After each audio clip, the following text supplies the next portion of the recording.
അലി റളിയല്ലാഹു അൻഹു പറഞ്ഞ ഒരു മനോഹരമായ അസറുണ്ട്, ഒരു വാക്കുണ്ട്.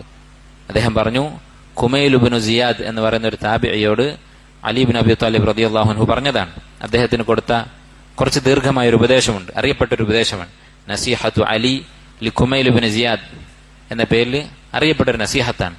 അത് സാധിക്കുന്നവർ വായിച്ചു നോക്കുക. അതിൽ അദ്ദേഹം പറയുന്ന ഒരു വാക്കുണ്ട്.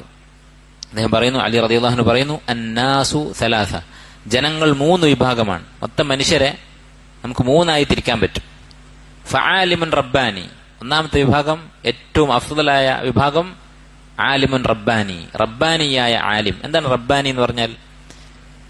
സലഫുകൾ വിശദീകരിച്ചത് അല്ലദീ യുറബ്ബി ബിസിഗാരിൽ ഇൽമി ഖബ്ല കിബാരിഹി, വലിയ വലിയ ഇൽമുകൾ പഠിപ്പിക്കുന്നതിന് മുമ്പ് ചെറിയ ഇൽമ പഠിപ്പിച്ചു കൊടുക്കുന്ന ആൾ. ചെറിയ ഇൽമ എന്ന് പറഞ്ഞാൽ ദീനിൽ ചെറുതൊന്നുമില്ല.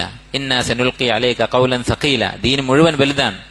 പക്ഷേ ആദ്യം പഠിക്കേണ്ട കാര്യങ്ങൾ, ആദ്യം മനസ്സിലാക്കേണ്ട കാര്യങ്ങൾ അത് പഠിപ്പിച്ചു കൊടുത്ത് വളർത്തിക്കൊണ്ടുവരുന്ന, പടിപടിയായി വളർത്തി അവസാനം ദീനിന്റെ അവസാനം വരെ പഠിപ്പിച്ചു കൊടുക്കുന്ന ഒരു ആലിം, അതാണ് ആലിമുൻ റബ്ബാനി.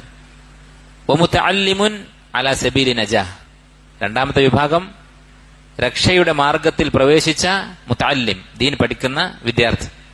അതാണ് രണ്ടാമത്തെ കൂട്ടർ. അവരുടെ സ്ഥാനം ആലിമിന്റെ താഴെയാണ്. മൂന്നാമത്തെ വിഭാഗം വഹമജുൻ റആഉൻ അത്ബാഉ കുല്ലി നാഇഖ്, ബാക്കിയുള്ളവര് ഹമജുൻ, വിഡ്ഢികളാണ്.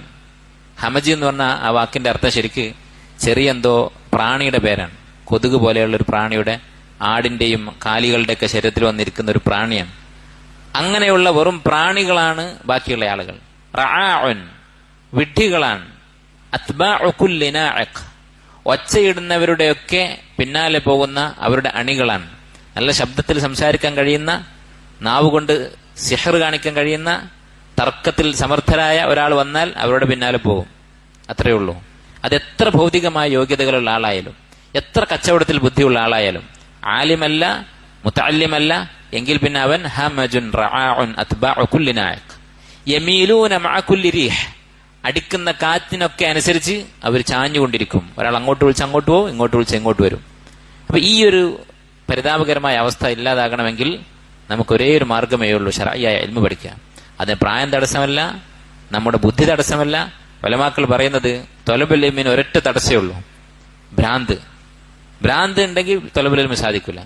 അതല്ലാത്ത മുസ്ലിമായ ഏതൊരു മനുഷ്യനും ത്വലബുൽ ഇൽമു സാധിക്കും. അതിന് സഹാബത്ത് തെളിവാണ്. അവരിൽ നേതാക്കന്മാരായ സഹാബിമാര് പലരും വളരെ പ്രായം ചെന്നതിന് ശേഷമാണ് ഇസ്ലാം സ്വീകരിക്കുന്നത്. അതിനുശേഷം അവർ ശർഈയായ ഇൽമു പഠിച്ച് വലിയ ഇമാമിയങ്ങളായി മാറി. തങ്ങളെക്കാൾ പ്രായം കുറഞ്ഞ ആളുകളുടെ അടുത്ത് നിന്ന് പഠിക്കുമായിരുന്നു പല സഹാബത്തും. മുആദ് ബിൻ ജബൽ റളിയല്ലാഹു അൻഹു, അദ്ദേഹം വളരെ ചെറുപ്പത്തിൽ മരണപ്പെട്ട സഹാബിയാണ്.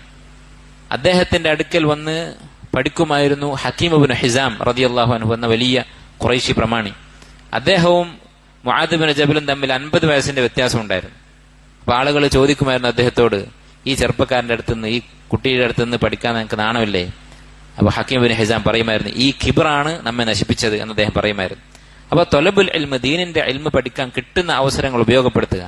ഇല്ലെങ്കിൽ നമ്മുടെ അവസ്ഥ അലി റളിയല്ലാഹു അൻഹു പറഞ്ഞ പോലെ യമീലൂന മഅ കുല്ലി റീഹ്, അടിക്കുന്ന കാറ്റിനനുസരിച്ച് ചാഞ്ഞുകൊണ്ടിരിക്കുന്ന ആളുകളായിരിക്കും നമ്മൾ.